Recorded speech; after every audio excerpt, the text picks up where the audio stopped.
Looking at that monitor, we look like we're on another planet. We're teeny. Is Clarence that much taller? Yes. Clarence is that much. Marty's going to need to work the zoom a little bit. He sits up higher. Well, I can't even make myself out. This camera zoomed back so far. We're teeny. Hi, how y'all doing? What's this like? This is like the junior high television station where everybody's behind the desk like this. Hi, welcome to our show today. It's like, goodness gracious. Welcome into Thursday. It is August the 12th as we tape this. For those of you in the greater Baton Rouge area, you may know the significance of August the 12th. It was 5 years ago today that conspicuously heavy thunder showers descended upon Baton Rouge. And days of them. Yeah, it wound up being the beginning of 3.5 days of nearly constant, non-stop, not just rain, but downpours, thunder showers, heavy, heavy rain that flooded most of East Baton Rouge Parish, parts of Livingston and Denham Springs. Much of Ascension. 10,000. Much of Iberville. 10,000 is the rough number. It's actually a little higher than that. Homes and businesses flooded in that 2016 flood 5 years ago, beginning 5 years ago today. Billions in property damage. There were some deaths that were directly attributed to the flood. Mm-hmm. And they said it was a 100-year event, a 100-year flood. Now, that doesn't mean it only happens once every 100 years. It Yeah, means, because we had some flooding back in May, and that wasn't 100 years. Yeah. But the question is, are we, and I mean government, I mean homeowners who were impacted, homeowners who were lucky and weren't impacted, are we doing enough now to make sure that we lessen the impact if we have this kind of rain again? And let me tell you what, if you weren't scared during the month of May this year, and then June, and then the back half of July, you should have been. Because we had some rainfall totals that produced some small flooding and could have produced great flooding. Well, on a statewide level, Louisiana has already had more than its annual average of rainfall. The annual average for the state of Louisiana is about 61 inches, okay? We've already had 65 in calendar year 2021. So, yeah, there's reason to be concerned, and we're just getting into the heavier part of hurricane season. Now, what I find is interesting is 4 years and 9 months later, the people in Ascension Parish got all hacked off about their stormwater treatment plan, and there were people calling for the removal of the parish president. There were people that were calling for the removal of their stormwater supervisor. In Iberville Parish, they started talking, not 5 years ago, but as I said, just 2 months ago, about changing the mitigation program there. You know, cutting roads in half and rerouting, things like that, putting in big drains. And in Baton Rouge, all of a sudden we're talking about buying an old golf course and making a reservoir there. Sherwood Forest Golf Course, they're talking about making a temporary, well, not a temporary, but just basically digging a big hole in the middle of what used to be that golf course to let rainwater run off into. Well, and I know planning for these things takes a while. You can't just send Cletus and Jimmy Bob out with a backhoe and say, hey, dig us some trenches. You can't do that. But you have to have an environmental impact study and some consultants and engineering firms need to make a bunch of money. It seems to me, and I don't care that they make money. They should make money for what they do. It's good, honest work for which they've been educated. It still comes down to Jim Bob and Cletus getting out there with the heavy equipment and digging a hole. Yeah, but they got to know where it's done. And by the way, those heavy equipment operators make more than those engineers. Yep. But here's the thing. Am I the only one that took notice that nobody started talking with real significance until we damn near floated away in May again? We're people in East Baton Rouge and Ascension and Livingston and Iberville sitting there saying, well, you know, we really need to look at this, but what happened in July of 16 is never going to happen again. You can't ever say that. You can't ever think that. But I mean, why all of a sudden, when all of us are scared to death around May 16th, 17th, 18th, 19th, now it's, oh, we're going to have to do this. Oh, we're going to have to do this. We're going to have to do that. Well, why weren't they saying that 5 years ago? That's a really good question, and I have this observation, my opinion only. Leadership, now by leadership I mean not only the mayor but the Metro Council in East Baton Rouge Parish, in the 5 years since that flood, has not treated this like a real problem that needed solid affirmative action. And I agree that it was an aberration, that it was not the normal flooding scenario, but hell, in East Baton Rouge Parish and in Ascension Parish, our normal flooding scenarios were bad enough that we should have been planning for something like this before the 2016 floods. Couldn't agree with you more. Listen, we're going to take a quick break. First one of the hour. We're going to be back in just moments. Hope you'll be here on the other side with Exiles TV. Okay, Richard.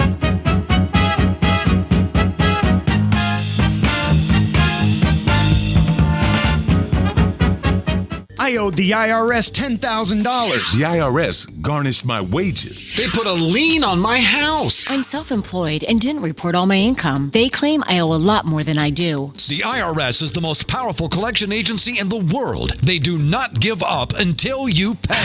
I couldn't sleep. We were being audited. I called Tax Solutions Now, and a great big weight was lifted off my shoulders. I called Tax Solutions Now, and they got the IRS off my back. Tax Solutions Now had my wage garnishment lifted in 48 hours. Tax Solutions Now can get you help. Our agents know the rules, can stop the pain, and get you the best deal. Tax Solutions Now saved my business. I qualified for the Fresh Start program. I paid less than I owed. We connect you with a team of former IRS agents and tax professionals who get the IRS off your back. Time is running out. Call Tax Solutions now. Call 800-778-4345. 800-778-4345. Hi, I'm Bobby Yarborough with Manda Fine Meats. Here at Manda, we know what the folks of South Louisiana love. They love great flavored smoked sausage, delicious deli meats, and specialty items like boudin and andouille sausage. Manda Fine Meats has been providing these products since 1947. We produce them right here in Baton Rouge, so you know you're always getting the freshest product at your local grocery store. Manda Fine Meats. Taste the fresh local flavor in everything we make. Make it Manda every time.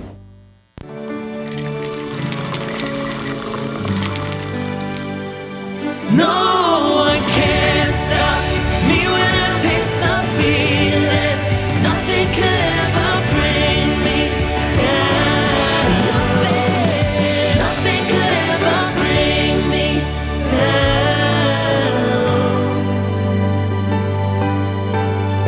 down. Taste the feeling.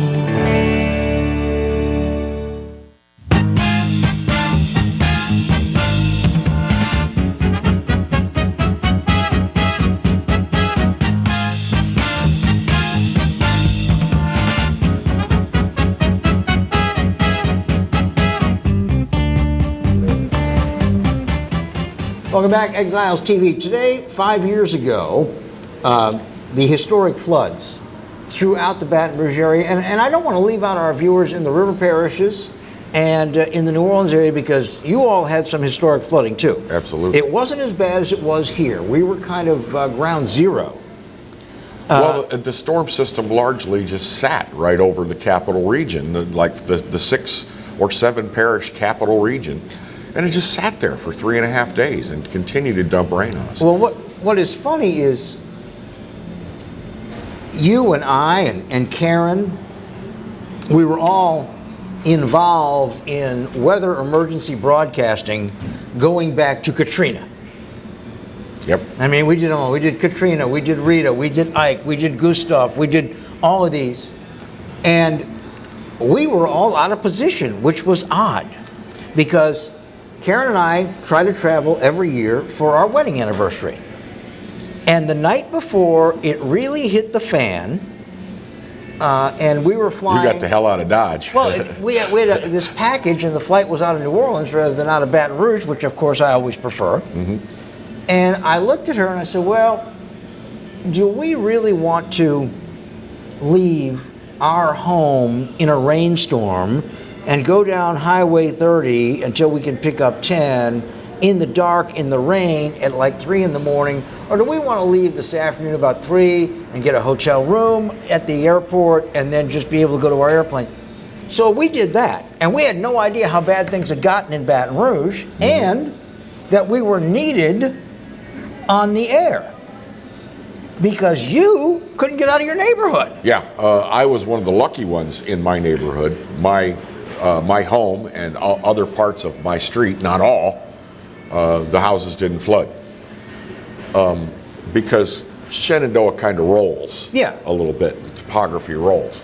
So I was in a high spot in the Shenandoah Estate subdivision, and so we didn't take on any water, although it got damn close.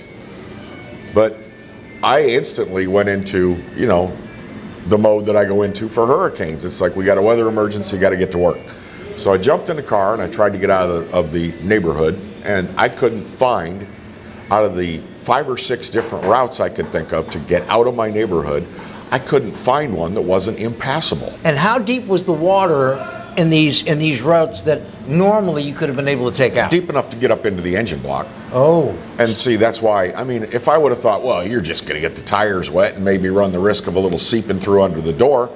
But, like for instance, at the exit of my neighborhood out at George O'Neill Road, the water was nearly 3 feet deep. And there was just no getting through there. Well, and at where you go out through the back way to go out to Tiger Bend Road, the water was about 4.5 feet deep. It was amazingly deep, and there was just no way for me to get out of my neighborhood. And of course, I had AT&T cell coverage. They were down, couldn't call and let anybody at the radio station know what was up with me, couldn't send a text. And for 3 days, I was trapped in the house. Well, we were in Mexico, and we were getting little snippets of, oh, it's really bad in Baton Rouge.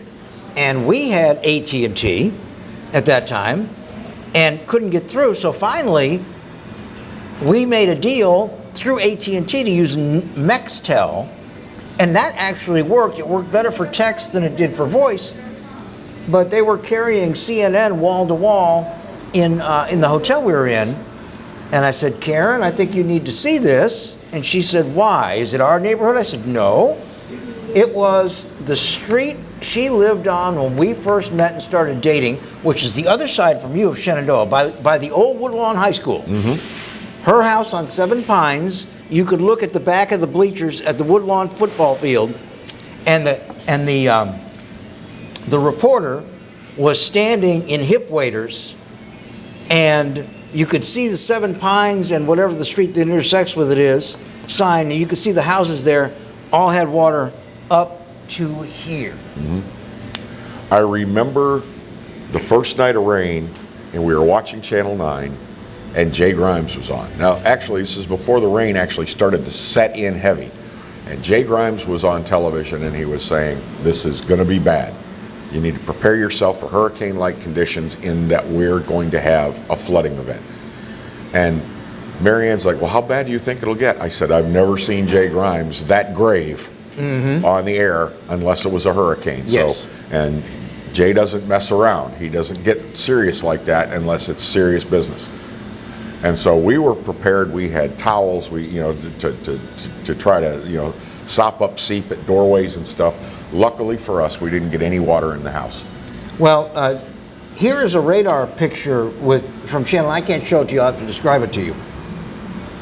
At the very time you were talking about, flooding that was serious enough to disrupt lives and cause damage was not just in Baton Rouge, but it was, in fact, in Opelousas, in Lafayette, in New Iberia, oh, yeah, the storm in was Morgan monstrous. City, in New Orleans, in Houma, in Point LaHatch, in Slidell, in Hammond, in Amite, and in Bogalusa.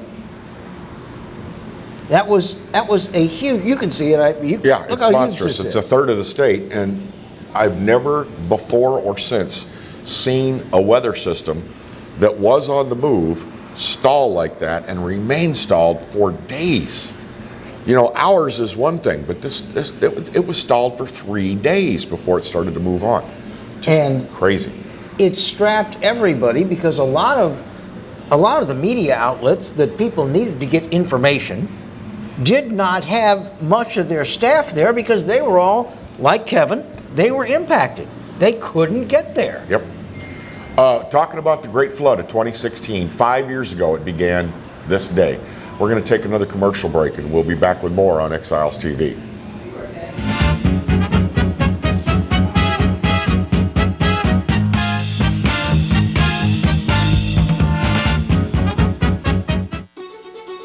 Live and play on the fairway at Greystone Golf and Country Club, a serene, challenging golf destination located in Denham Springs. For tee times and membership opportunities, go to GreystoneCountryClub.com. Hi, I'm Hurricane Betsy Barnes. And I'm Dr. Kay Siller with The Rocket Right Show. We are two busy blondes on the go showing off life in Louisiana. Watch us on Pelican Sports Network. And Talk 107.3 FM. Check local listings for times. This is State Treasurer John Schroeder urging you to check your mailbox. We just mailed out $4.5 million of unclaimed property checks to people across Louisiana. Unclaimed property is lost money turned over to the Department of Treasury so we can return it to you. The process is so easy, you can claim it right from your phone. Check for yourself, check for your family, and don't forget to check your businesses. This is your money. Claim it. Check your mailbox. And cash your check. It's that easy. Hi, I am Dr. Farrell Frugier Jr., and I am a general dentist at Frugier Family Dentistry. I was born and raised in Baton Rouge, Louisiana.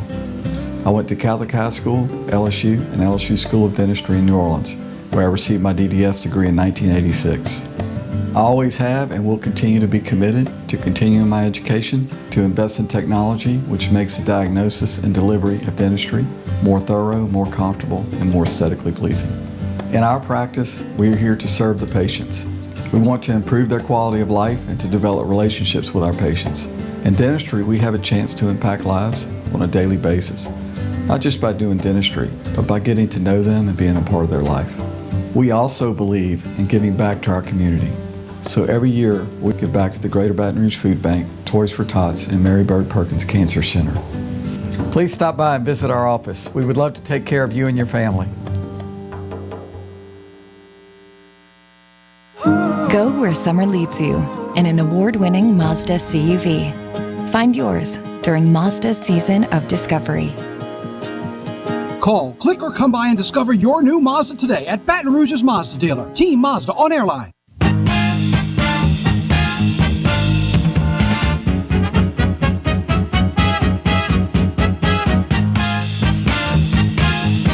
Still weird. Hey, welcome back to Exiles TV. Bill Profita over yonder. I'm Kevin Gallagher. And Bill, if we can continue just a little bit more with the Great Flood of 2016. 5 years ago today is when it began, when the rain began in earnest and the flooding started. I'd say by the 5th or 6th hour of rainfall, we had flooding conditions in parts of Baton Rouge. And by day 2, we had houses that they were going to have to be mucked out and have drywall removed, and just like there had been a hurricane. Just a few days ago, I'm a fan of Bar Rescue with John Taffer, and you've started watching it too, haven't you? They did, one of the businesses nearby here is Big Bikes, which is a restaurant bar on Range Avenue in Denham Springs. And John Taffer went in with his crew and got Big Mike's back up and running. And he did it in a week. And you can see the water lines on the wall at about chest height. They had that much water inside that bar.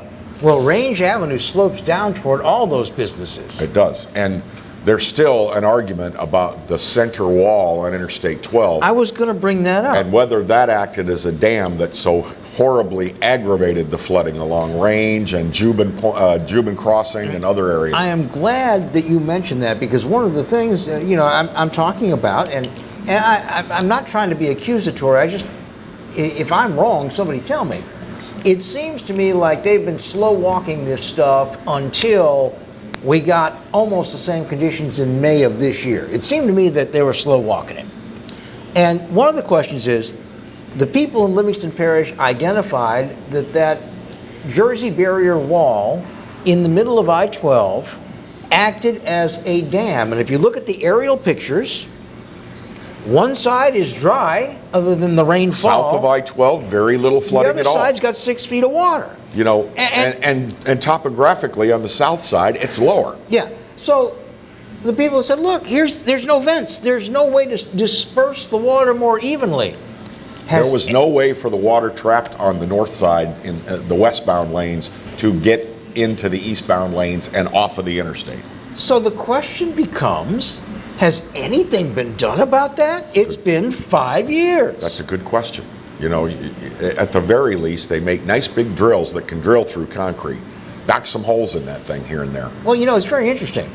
Some of the first Jersey barriers for safety that went in this area, they have got, and if the interstate isn't going so fast you can't slow down, they have got they're about cutouts they're about this about big. 18 to 24 inches, and they rise up about 4 inches. And they're about every 10 feet. Mm-hmm. And the water can go under them and through to the other side of the highway. But they built a freaking dam.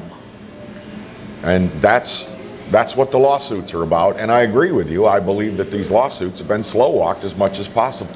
Well, and I remember at the time, DOTD said, look, that was the federal regulation. And nobody realized that they were building a dam. And I mean, this is all over the country. Where they put in these Jersey barriers for safety.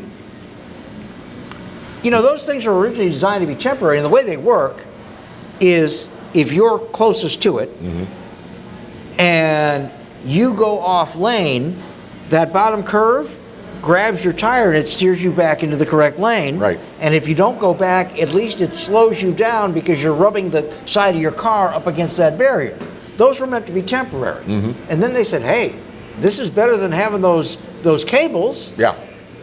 But you can't build a dam. The temporary ones, some people call them K-rails, and they can be moved about and set up in short order. But they decided to just pour a concrete wall in between the two lanes so that nobody could. The idea was, of course, for safety, so that you couldn't eliminate head-on crashes. Cross the median and have a head-on crash with somebody. And in principle, I think it's fine. But I don't think there's any doubt among practical thinkers that it contributed to the flooding north of Interstate 12. The photos don't lie. I mean, that is the most dramatic difference in flooded and unflooded that I think I've ever seen in my life. And I'm talking about seeing photos and video from floods all over this country. I've never seen anything like that. It was exactly like, if you look at Lake Mead and Hoover Dam, it's exactly like that. Up here, tons of water. Down here, just what the rainfall left, and it's draining. Yep. It was, you know, like you said earlier, I've been through, you know, I've lived in South Louisiana since the early 1980s. And I've been through every hurricane during all those times, whether I was working in New Orleans or working in Baton Rouge, Andrew, Katrina, Gustav, every one of them. I've never seen flooding as bad as what we saw 5 years ago. Never. Well, and I think we are all homeowners, business owners, council people, DPW people, parish presidents, the state. We all are left with a lot of questions, and I'm guessing answers are going to be forthcoming, but I wasn't hearing a lot of answers up until May of this year when everyone went, oh hell, it's about to happen again. Well, as I understand it, in East Baton Rouge Parish, Mayor Broom's Move BR program, a great deal of the money, certainly not the majority of it, but a great deal of the money is earmarked for clearing out these drainage ditches, getting debris out of them, doing some backhoe or some bulldozing work to open them up, widen them, deepen them, and make them more accessible. There's also a plan, Ward's Creek, which is an area that floods horribly over by Interstate 10. And there's a plan to expand Ward's Creek into some open area there and let that drain out. And this is what we need. We need more areas where just places for the rainwater to go. But see, some of this stuff it's a good for 20 minutes thing. For example, I live on the East Baton Rouge Parish side of Bayou Manchac. You got Alligator Bayou next door to you. Well, no, Alligator Bayou is further up, but Bayou Manchac forms the border with East Baton Rouge and Iberville Parish, where I live, and it's about maybe 1,000 yards from the beginning of my street. And Mitch Orso, they got flooded so badly from the other side of Bayou Manchac, he went out and bought these aqua dams, and they're stored right there. And they said, wait, you'll cause East Baton Rouge Parish to flood. And he said, well, I'm thinking East Baton Rouge Parish is causing us to flood. And so they're in court. They got a restraining order. He deployed them anyway in May. But that is not a permanent solution for anyone. And the Move BR plan, the biggest problem we've got when you're talking about Bayou Fountain and Ward's Creek is the absolutely excessive criminal littering in this parish. And you can go out there with 1,000 backhoes and get all that trash out. It'd be back in 6 months. Yeah, it looks good. People say, oh yeah. But it's temporary. And if it starts to rain 6 months and 1 day later, they may not flood as quickly, but they're going to flood. I don't see any type of conspicuous, direct, aggressive litter enforcement. No. Not a bit. I've never in my entire life in Louisiana seen anybody cited for littering or even, stopped by a cop and hollered at for littering. I've never seen any action taken by law enforcement or any government official towards littering. Does our parish have a policy? We've got a group here. We've got Keep Louisiana Beautiful. We got Keep Baton Rouge Beautiful, which is a much more local group that's an offshoot. They do whatever they can. They arrange pickups, but this is private citizens. There is seemingly no interest by our local governments to get a grip on this, and we are in terms of litter, we're one of the filthiest cities I've ever seen. Have you seen some of the storm drains that are filled to the brim with cans and bags and bottles? Well, and here's the thing. These people, and God bless them for doing this work as volunteers, God bless them for doing that. Again, it's the back end. It doesn't prevent a damn thing. Now, you get the council to pass an ordinance that takes littering to a $5,000 fine, even if it's a cigarette butt, and you start looking at areas that clog, like the Bluebonnet Railroad overpass, and you got some police officers very well concealed there, and you start pulling people over, writing them those big $5,000 fine. Nobody downtown can fix it for you. You got to show up, you got to pay it, or it jumps. That word starts to get around. You make littering from a moving vehicle a primary offense, moving violation. That's right. Where if they see crap coming out the window of your vehicle, they can pull you over. As it is right now, I don't think littering from a moving vehicle is a primary offense. No, if they see you, for example, cops tell me if I'm wrong on this. At college, if they see you at college and corporate, and you toss your McDonald's cup into the median, and you're sitting at that light, they can pull you over. I've witnessed police officers, someone in front of them waiting for the light to change, cigarette butt or a cup, something like. They do nothing. They do nothing.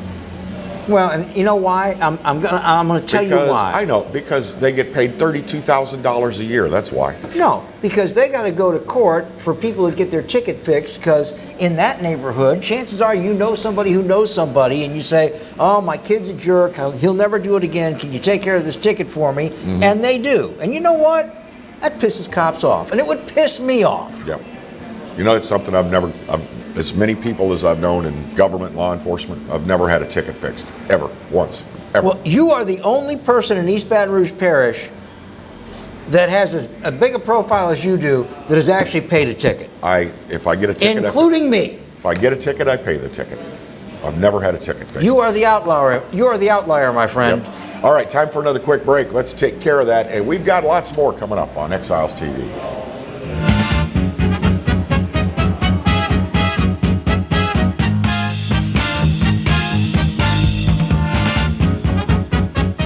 Bellello's Furniture and Appliances, your dependable independent. Depend on us for service, for selection, for price. Get huge Whirlpool savings. Shop now and save on Whirlpool appliances throughout the store. Plus, experience our price match guarantee and ask about special financing. You can depend on the know-how of people who live appliances every day. Bellello's Furniture and Appliances, your dependable independent with nationwide buying power. Hello guys, it's Debbie. It's time. I've got a brand new location. 10510 Airline Highway, Baton Rouge, next to After 5 Tuxedos. We have the perfect spot to get all your wedding and formal wear needs. Come see our one-of-a-kind name brand and get great prices. With 30 years experience, the best customer service anywhere. It's Debbie's Bridal, Airline Highway, Baton Rouge. See you soon. Hi, I'm Hurricane Betsy Barnes. And I'm Dr. Kay Siller with the Rocket Right Show. We are two busy blondes on the go showing off life in Louisiana. Watch us on Pelican Sports Network. And Talk 107.3 FM. Check local listings for times. This is State Treasurer John Schroeder urging you to check your mailbox. We just mailed out $4.5 million of unclaimed property checks to people across Louisiana. Unclaimed property is lost money turned over to the Department of Treasury so we can return it to you. The process is so easy, you can claim it right from your phone. Check for yourself, check for your family, and don't forget to check your businesses. This is your money. Claim it. Check your mailbox. And cash your check. It's that easy. Sometimes life is wonderful, and sometimes it's not. Cherish the good, but always be prepared for life's challenges. At Private Healthcare, we provide the peace of mind you deserve. With Private Healthcare, you'll get the coverage you want and healthcare you need. If your employer doesn't supply healthcare coverage and you don't qualify for Medicare or Medicaid, you need to give us a call right now. Private Healthcare is private health insurance for ages 65 and under with medical, dental, vision, and even prescription coverage. When life comes at you unexpectedly, you need to be ready. And health insurance is your financial safety net. Health insurance has never been so easy and affordable. If you're looking for health coverage at the best price and your annual household income is $35,000 or more, call the number on the screen now and speak with a live healthcare consultant. Don't wait. Get the coverage you need now.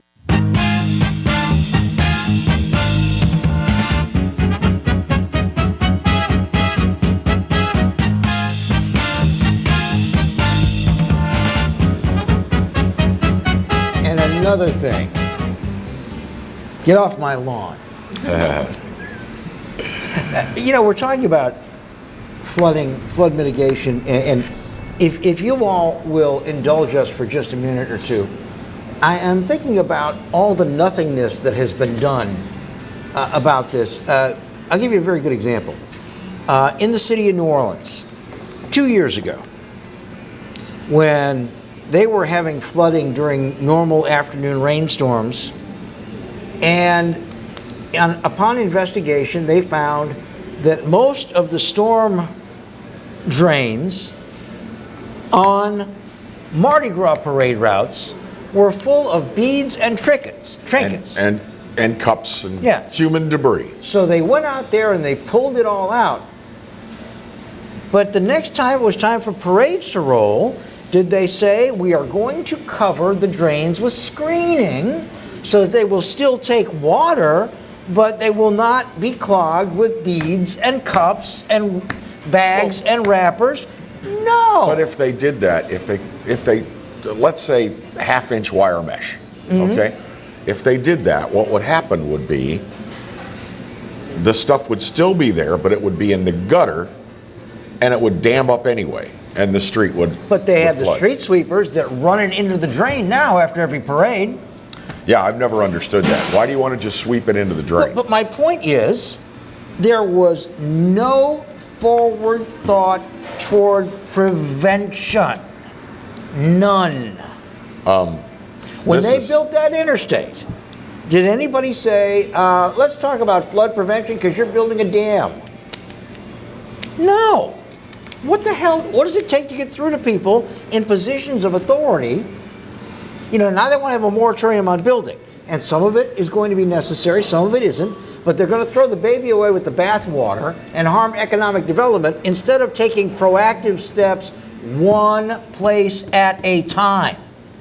Start getting these litterers off the road, and you won't have to worry about Bayou Fountain being so high that all the ones that like Bayou de Planche that drain into it can't because it's clogged with litter. Do something that's preventative. Well, we don't.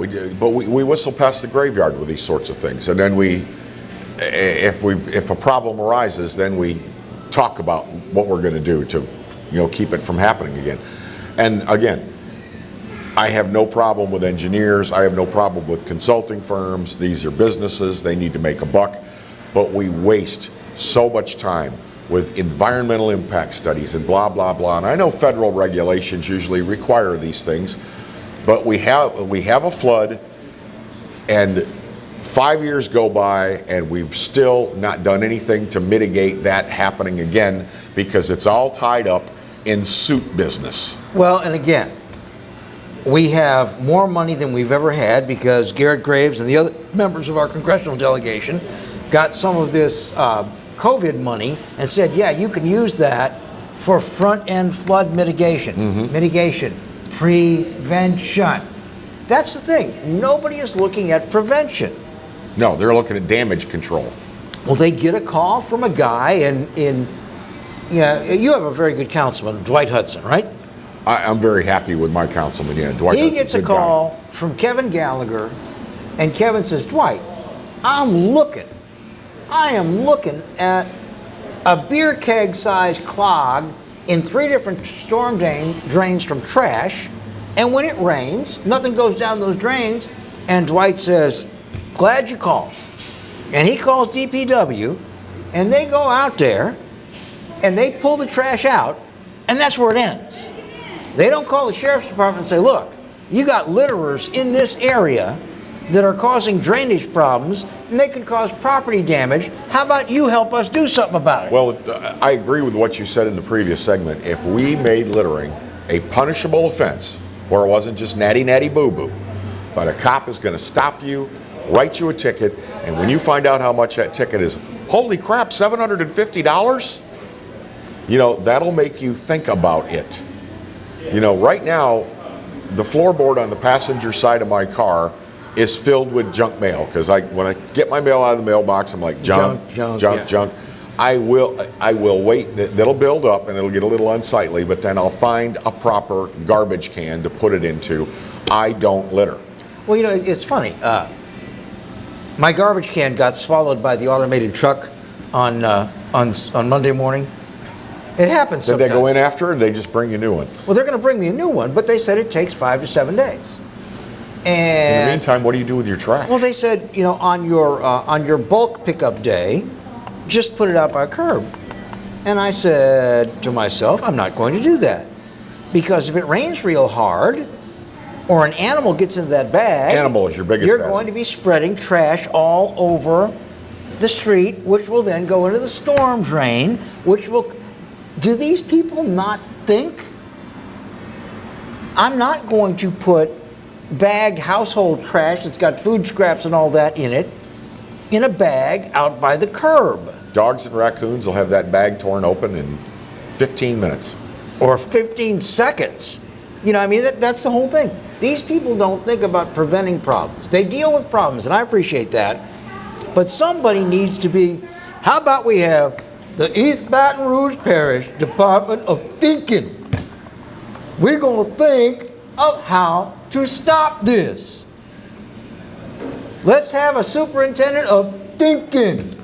One of my Facebook friends posted a photo and he says, this is the storm drain. He says, this is not a busy street, this is my neighborhood. And he said, this is the storm drain 2 houses down from my house. And it's just, your usual culvert. It's a section of the curb. It's made out of steel. It's got a big steel plate, flat steel plate. What are they, 3 feet by 4 feet, something like that, 3 by 5. And he has gotten down on his knees with his cell phone and shot a picture. And I'm telling you, right, cups, cans, bags, crap, completely filling that storm drain, which when you get a hoist and you lift that 3 by 5 lid off of that thing, it's 4 feet deep.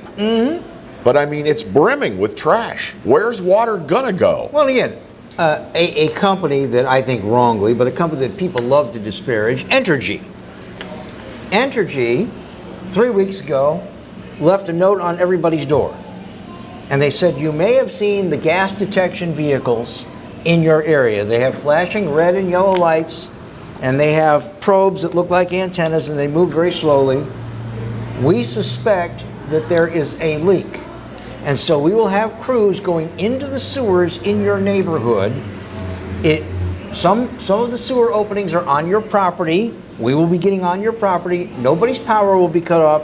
So Entergy, looking for a potential leak, can put a crew of 15 trucks and 25 people on a street and get down in all these sewers. Private enterprise can do it. Why can't government? And they're pulling trash out while they're there.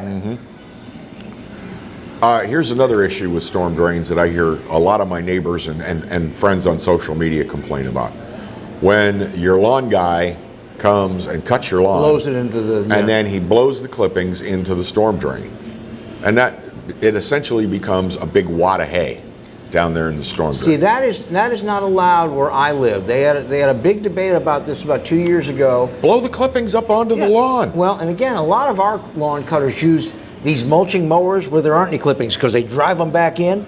But we have made it an offense that you can be fined for if your lawn people are blowing into a sewer. And basically, since they made that a finable offense, I haven't seen anybody blowing into a sewer. I saw one of my neighbors. His guy was out there in the street with the blower, and he said, "You are not going to blow that into that sewer, are you?" "Oh, no, sir. No, sir. I was going to blow it back up onto your lawn. It's just where I'm standing at the moment." But to kind of circle back a bit, when you think about the part of the country we live in and how much of our world is water, and we have this relationship with water, both recreational, business, industry, and water can be our friend, but at the drop of a hat, it can turn into our worst enemy.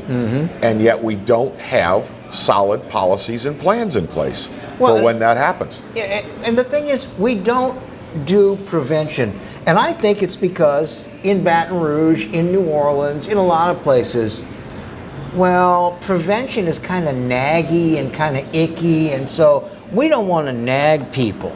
We don't want to stop people from throwing that McDonald's. We'll just send somebody to pick it up at great cost to the taxpayer.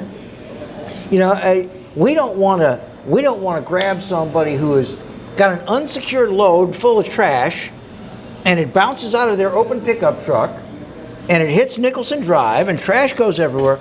We don't want to pull them over and make them pick it up, and then write them a big-ass ticket for having an unsecured load, because that's not nice. Yep. Please. And believe me, they won't think much of the cop that, if the cop is issuing them a ticket for littering, is, "Wow, pig, haven't you got anything better to do? Isn't there a real crime being committed out there someplace?" Yeah, well... It's right here. It's called littering. It's pretty much a real crime when we have 10 or 15,000 homes that are flooded because the bayous are clogged with trash just like this. That's a crime. Well, it's time for us once again to take a break, take care of some business. When we come back, I think I'd like to change the subject if it's okay with you. Well, I've got one that's a quickie that's kind of fun, too. Yeah, and mine's kind of quick, but I'm happy about it. The new permanent host of Jeopardy has been selected to take Alex Trebek's place. We'll talk about it. It might surprise you who it is. We'll talk about that on the other side. Exiles TV. And you know who it is?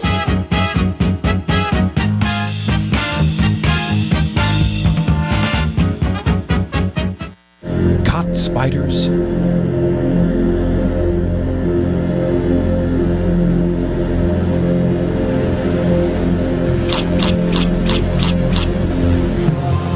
Premier Pest Services. Hi, I am Dr. Farrell Frugier Jr., and I am a general dentist at Frugier Family Dentistry. I was born and raised in Baton Rouge, Louisiana. I went to Catholic High School, LSU, and LSU School of Dentistry in New Orleans, where I received my DDS degree in 1986.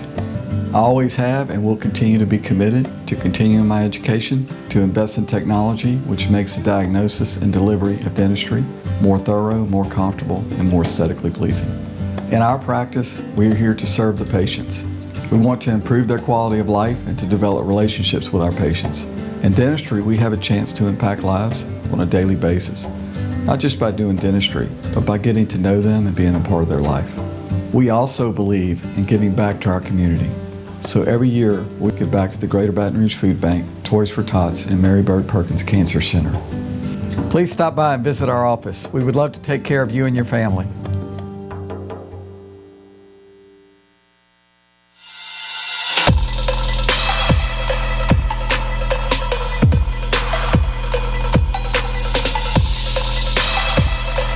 The all-new 22 Civic, now on sale at Team Honda on Segan Lane. Live and play on the fairway at Greystone Golf and Country Club, a serene, challenging golf destination located in Denham Springs. For tee times and membership opportunities, go to greystonecountryclub.com. Hi, business owners. Phase 3. Woohoo! But do your customers know you're back? Well, that's where the Clarence Bugg Show and Pelican Broadcasting can help. Right now, we've got great rates on advertising packages to help you get the word out. Shoot me an email at bugsclarence@gmail.com. Or better yet, call me up. I'd love to talk with you. 225-485-6839. Let's get together and make Phase 3 the best it can possibly be. Got termites?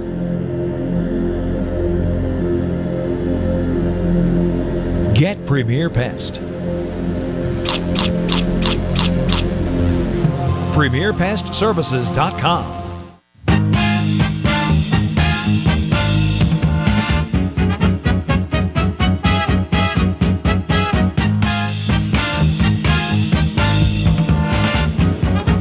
Hi, welcome back. It's Exiles TV. And the answer is? And the answer is 2 instead of 1. Would you like to buzz in with the question? I've watched Jeopardy, and I learned a lot watching Jeopardy as a child. I mean, Jeopardy was as informative for me as going to school.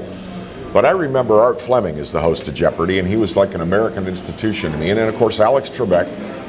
And then Trebek worked right up until he could not work any longer, and sadly it wasn't long before Alex was gone.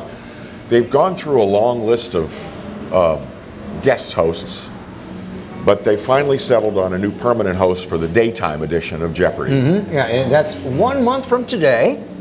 Mike Richards, who had been executive producer for many, many, many years, he will be the new host of the daytime, but there's a surprise.